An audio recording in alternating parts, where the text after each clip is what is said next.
Zahara, a 9-year-old girl, stands at the riverbank, her bare feet pressing against the soft earth. She picks up smooth stones and skips them across the river, watching as they bounce once, twice, then sink into the water. Her laughter is soft, yet there's a quiet sadness in her eyes. The world around her seems peaceful, the sun setting in the sky, birds chirping, and the river flowing gently by. But inside her, there is a storm of feelings she can't express. Zahara lost her mother when she was very young, and the pain of that loss still lingers in her heart. Her father, Baba Juma, remarried a woman named Mama Binta, and though he tried to make things work, Zahara's life only grew harder. Mama Binta is cruel. She treats Zahara like an outsider in her own home. She withholds food, punishes her for no reason, and fills her days with fear. Baba Juma, a kind but distant man, is often away on business, leaving Zahara alone with her stepmother's coldness. When Baba Juma is home, Mama Binta pretends to care for Zahara, but the young girl knows the truth. Zahara tries her best to keep out of Mama Binta's way, staying quiet and obedient, but the cruelty never stops. The river, flowing gently before her, is the only place where she can escape, even if just for a moment. She looks at the water, wishing for a different life, unaware that the river holds more than just water. It holds the beginning of her journey. Mama Binta watches Zahara from the corner of her eye, her thoughts full of jealousy and anger. To her, Zahara is a threat. As long as this little girl is around, Baba Juma will always remember his first wife, Zahara's mother. He will never fully give his heart to Mama Binta as long as Zahara is there, a reminder of the woman he once loved. But it's not just the memories that worry Mama Binta. If anything were to happen to Baba Juma, all his wealth would go to Zahara, not to her. Mama Binta, with her greedy heart, cannot let that happen. The idea of Zahara getting everything she wants, while she's left with nothing, fills her with rage. She has to get rid of the girl, or everything she's worked for will slip away. One evening, as Baba Juma prepares to leave for another long business trip, Mama Binta puts on a sweet, caring smile. She walks up to him, and in her softest voice, she says, "Don't worry about Zahara, my love. I will take care of her while you're gone." Her words sound kind, and Baba Juma believes her. He kisses her on the cheek and leaves, not knowing the dark plan brewing in his wife's mind. Mama Binta's smile fades as soon as he's gone. She knows exactly what she's going to do. She's not going to take care of Zahara like she says. She has something much darker in mind. And soon, Zahara will find herself facing a danger she could never imagine. That night, the village is quiet. The only sound is the soft rustling of leaves in the cool breeze. Inside the small house, the night is still, everyone fast asleep, except for Mama Binta. Her plan is about to unfold. With cold, quiet footsteps, she sneaks into Zahara's room. The little girl is sleeping, unaware of the danger creeping closer. Mama Binta stands over her, watching her, her face hard and cold. She leans down and places her rough hand over Zahara's mouth. "Shh, don't scream," Mama Binta whispers, her voice low and dark. Zahara wakes in an instant, her heart racing. Her eyes widen with fear as she tries to push Mama Binta's hand away. But she is too small, too weak. She doesn't have the strength to fight back. Fear grips her body, making it hard to breathe. What is happening? Why is her stepmother doing this? Without another word, Mama Binta drags Zahara out of the room and through the quiet house. The night is dark, and the sound of the river rushing nearby fills the air, as though it's calling out to them. Zahara can barely keep her balance as Mama Binta pulls her along, the cold night air biting at her skin. Her mind races. What is she going to do? What's happening? They reach the river's edge. The moon is full, casting eerie shadows over the water. The current moves fast and strong, its waters dark and cold. Zahara struggles, but Mama Binta's grip is unrelenting. Without a second of hesitation, Mama Binta pushes Zahara into the river. The little girl gasps as the cold water engulfs her, her body shocked by the freezing temperature. She tries to scream, but the water fills her mouth, making it hard to breathe. She flails, struggling to stay above the water, but the river's pull is too strong. Every breath feels like a fight. Her arms and legs grow tired, and panic fills her chest. She's drowning, and there's no one to save her. As Zahara gasps for air, Mama Binta stands at the riverbank, watching her suffer. A cruel smile plays on her lips. "Goodbye, little pest," she whispers, her voice barely audible over the sound of the rushing water. With that, she turns her back and walks away, leaving Zahara to the merciless river. Mama Binta walks calmly back to the house. She wipes her hands clean as though nothing has happened. As she enters the house, she acts like nothing is wrong. Zahara is gone. The girl who has caused her so much trouble is no more. The next morning, Mama Binta puts on her best face. She weeps loudly, tears flowing down her cheeks. She tells Baba Juma that Zahara must have wandered too close to the river in the night and fallen in. She's gone, lost to the current, and there's nothing they can do. Baba Juma is heartbroken. He can't believe it. The whole village mourns for Zahara. They think she is gone, swept away by the river. But what they don't know, what no one knows, is that the river did not take Zahara's life. She is still out there, struggling to survive. The river may have tried to drown her, but it could not take away her spirit. Her story is far from over. On the far side of the river, the night had been just as quiet for Kofi, the fisherman. He stood by the riverbank, casting his net into the water, hoping for a good catch. He had been doing this for many years, his hands steady, his mind focused. But tonight, something was different. As he pulled the heavy net back toward him, he noticed something strange. At first, he thought it was just a tangle in the net, but as the net came closer, he realized it was a small hand, pale and limp, reaching out from the water. His heart skipped a beat. He quickly dropped the net and rushed to the river's edge. It was a little girl, unconscious and barely breathing. Zahara's tiny body floated with the current, her hair tangled and wet. The cold river had almost taken her, but she was still alive. Her small chest rose and fell weakly as she clung to life, though it seemed as though the river had already claimed her spirit. Kofi's heart pounded in his chest. Without thinking, he dove into the river.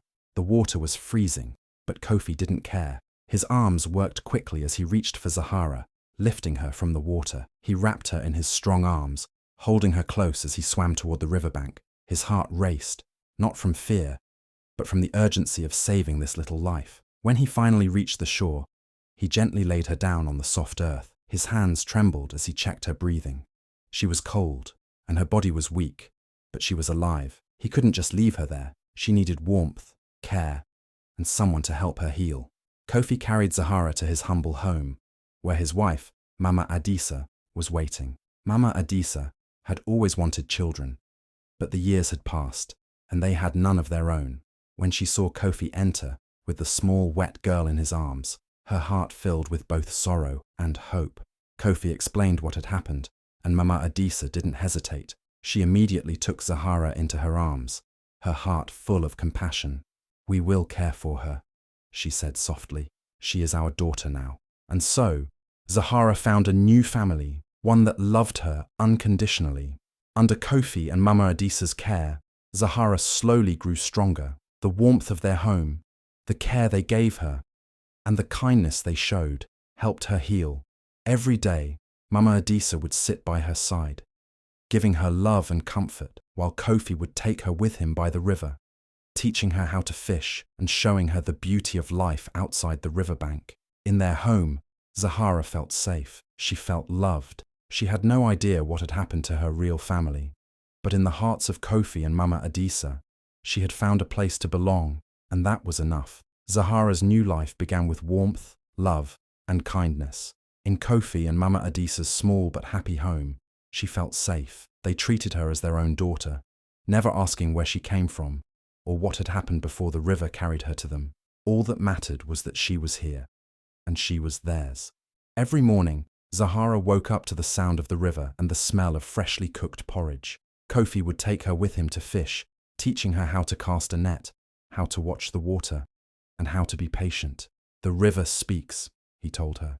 "You just have to listen." Zahara listened. She learned. She grew stronger.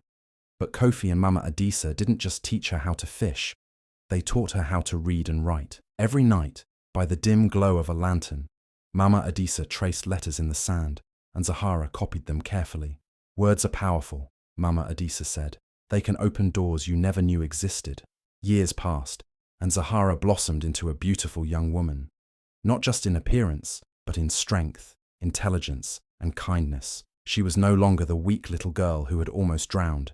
She was sharp, quick-witted, and full of dreams. The village admired her, not just for her beauty, but for her wisdom and compassion. Then, one day, everything changed. A wealthy businessman arrived in the village. He was searching for bright young minds to sponsor for education in the city. When he met Zahara, he was amazed by her intelligence and her hunger for knowledge. He listened as she spoke, watched as she helped the younger children learn, and saw the fire in her eyes. "You have a gift," he told her.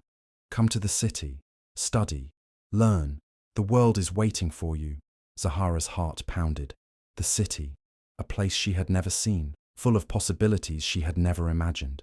But leaving meant saying goodbye to the only family she had ever known. Kofi and Mama Adisa saw the hesitation in her eyes. They held her hands, their eyes filled with love and pride. "Go, Zahara," Kofi said. "This is your chance." Mama Adisa wiped away a tear. "You were meant for more, my child. The river brought you to us for a reason. Now, it is time for you to find your own path." Zahara's heart ached. She wanted to stay. She wanted to go. She wanted both. But deep inside, she knew this was her moment. With tears in her eyes, she hugged them tightly. "I will return," she promised. "No matter what happens, I will come back." And with that, she stepped onto a new path, a journey into a world that would change her forever. The dusty roads of Baba Juma's village had never seen such a sight. A sleek black car, shining like polished stone, rolled into the center of the village. The engine purred like a wild beast, and the villagers gathered, their whispers rising like the wind. Who could it be? A government official? A wealthy trader? Then, the car door opened. A woman stepped out, tall and graceful, dressed in the finest clothes. Her eyes were sharp, her posture unshaken. The moment she set foot on the ground, the crowd gasped. Zahara, the helpless little girl they thought was dead, had returned. But she was no longer a victim. She was a woman of power, wealth, and purpose. She had built an empire, she had conquered the world, and she had come back, not as a beggar, but as a force. She walked through the village, ignoring the whispers and the stunned faces. Her destination was clear. Mama Binta's house. Inside the crumbling house, Mama Binta sat on a broken wooden stool, her once beautiful face now wrinkled and tired. The years had not been kind to her. After Baba Juma divorced her, she had lost everything. No wealth, no respect, just a lonely, bitter existence. She heard the footsteps before she saw the figure standing at her doorway. When she looked up, her heart nearly stopped. "No, you can't be." Her voice trembled, her body shaking. Zahara stepped forward, her gaze cold. "Did you think the river would take me?" Mama Binta's breath hitched. The past came crashing down like a falling tree. The night by the river, the little girl's terrified eyes, the splash as the water swallowed her whole. I didn't," Mama Binta stammered, but the words wouldn't come. Zahara stepped closer, her presence suffocating. "You thought you could erase me. You thought your sins would disappear with the water. But I am still here."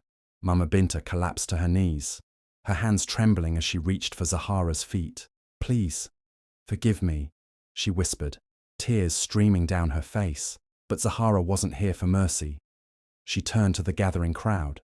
"Let them hear it," she said, her voice ringing through the village. She told them everything, how Mama Binta had hated her, how she had dragged her from her bed and thrown her into the raging river, how she had survived, rescued by the kindness of strangers, how she had built a life far beyond anything Mama Binta could have imagined. The crowd murmured, their whispers turning to anger. Then a familiar figure stepped forward, Baba Juma.